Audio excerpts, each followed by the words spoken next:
Round 6 of the NRL gave us yet another Melbourne elite comeback, the Battle of Brisbane and Golden Point Galore. Welcome to LTW.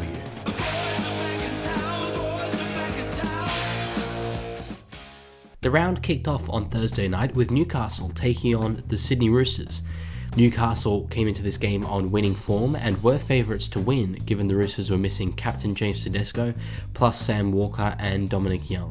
Newcastle started the game with fantastic energy, and seriously, the first 15 minutes looked like reserve grade versus first grade, with the Knights getting out to an easy 8-0 lead early on. The Roosters did click into gear though towards the end of the first half, scoring 3 tries in 15 minutes after generating a lot of momentum through the middle to get the Knights on the back foot. Keelan Ponga did injure himself trying to stop Daniel Tupou from scoring a try, and the fullback did look really hurt. But he came out in the second half looking like a completely revived man in what was an incredible show of toughness from the Knights captain. All that being said though, the standout player of the game by far was his opposing fullback, Joseph Manu, with the Kiwi international racking up a try assist, 2 line break assists, 11 tackle breaks, and running for an incredible 347 metres to get his Roosters a win by 22 points to 20. And then we had 2024's first Battle of Brisbane. Wait a minute, that's not correct. What happened to Storm and Bulldogs? Hi there, it's me, the Leaguie from 1:30am. I'm here to tell you that I completely forgot about the Storm vs Bulldogs game, so much so that I didn't even write a script for it. I watched the game, it was entertaining, but to tell you the truth, I would rather watch the Gold Coast Titans play than write and record a script right now, and no one wants to watch the Gold Coast Titans play. So Storm fans, I'm sorry, and Doggies fans, you're off the hook. Bye. And then we had 2024's first Battle of Brisbane between the Broncos and the Dolphins at Suncorp Stadium. The Broncos were without halfback Adam Reynolds, but did look super slick in attack to start the game. But despite crossing the try line a few times, the score did remain 0-0 after 20 minutes due to some disallowed tries. But it was the Dolphins against the run of play who scored the first try through a rampaging Jared Wallace. Always good to see the big boys crossing for tries. Unfortunately, it was a very different story for the little Dolphin, Hamiso Tabuai-Fidow, with the fullback coming off after 25 minutes with a hip injury that looks set to see him miss 3 to 4 weeks. The game was relatively in the balance until a crazy flurry of 3 tries in 7 minutes for the Broncos did put the game beyond the reach of the Dolphins. Decent effort shown by Wayne Bennett's men, but the Broncos are one of the best sides in the competition again this year, and you have to be at your best to beat them.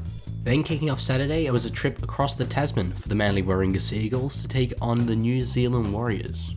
Manly started the game very well considering how difficult it is for away teams in Auckland, with the first half double to captain Daly Cherry-Evans seeing the Seagulls take an 18-0 lead in the first half an hour. The Warriors did manage to find their form before half-time and brought the scores back to 18-10, but a try to centre Ben Travojevic put Manly ahead by 2 converted tries. The Warriors did really fire up though with 20 minutes to go, absolutely intent on a comeback and with a number of really big effort plays driving them back into the game.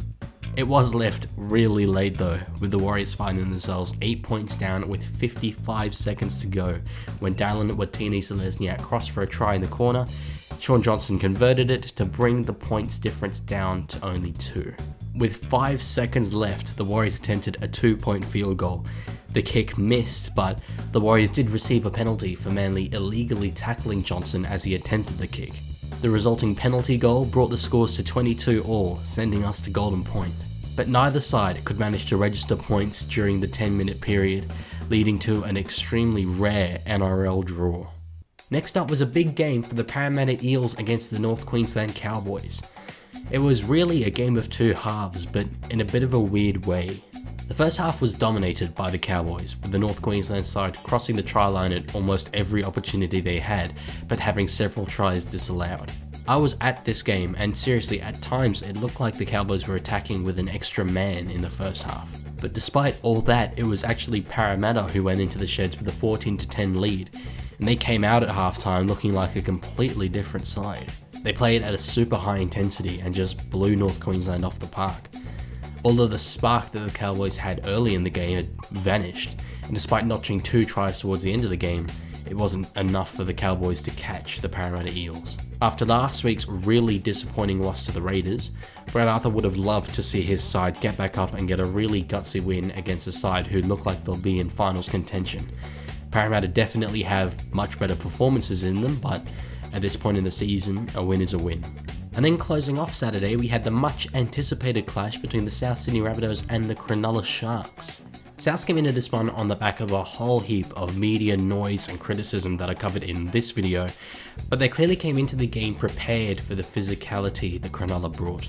The first half though did fall Cronulla's way, and it was one man, Ronaldo Mulitalo, who all the points came through.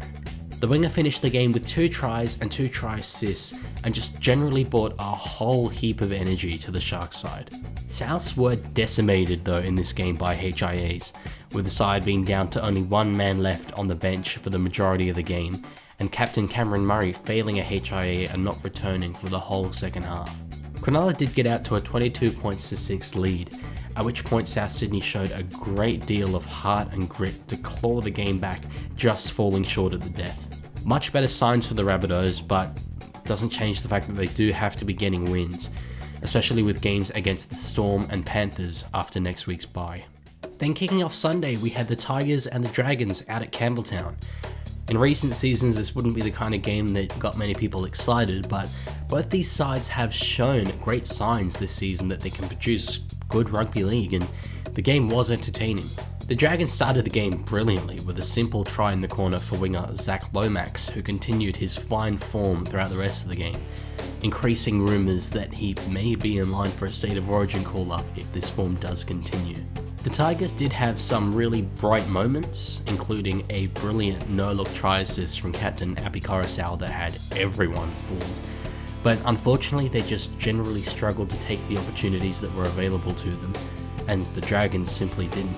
Considering these two sides are likely to finish around the same part of the ladder, it was a really good away win from the Dragons, exactly the kind of win that Shane Flanagan wants to make sure this side's getting. But West Tigers head coach Benji Marshall was devastated after the game, labelling it the worst performance of the Tigers season so far. Then lastly, we had a game down in Canberra between the Raiders and the Titans. I'll be honest, I expected nothing less than Raiders domination from this game, and for 75 minutes, I was absolutely correct. The Raiders did dominate essentially every facet of this game, except the scoreboard. Canberra had 76% of the territory with only 10 minutes to go, which is a level of field position dominance that you just don't see in the NRL. When they led 20 points to 10, the Canberra side had been tackled in the Titans' 20 metres 49 times to the Titans' 1.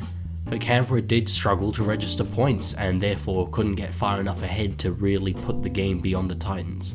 And proving my earlier prediction wrong, the Titans did rally at the death to get 2 tries to winger Alofiana Khan-Pereira, with centre Brian Kelly nailing his first successful conversion attempt in the NRL from the sideline to take us to Golden Point. Neither side particularly got within field goal range during the Golden Point period, but with a minute to go off a 20-metre restart, 19-year-old Raider Ethan Strange darted around the outside of the Titans' defence, sailing down the field, taking the tackle, and letting ex-Titan Jamal Fogarty slot the field goal to send the nation's capital into celebration. Honestly man, this season has just been so entertaining so far. Feels like the number of close finishes we've got, or insane try-scoring plays, I'm loving it, but I'm wary of the fact that we have got some old coaches in the NRL, and I don't know if their hearts could take 27 rounds of this. Anyway, long may it continue. That was League this week. Thanks for watching, and I'll see you later.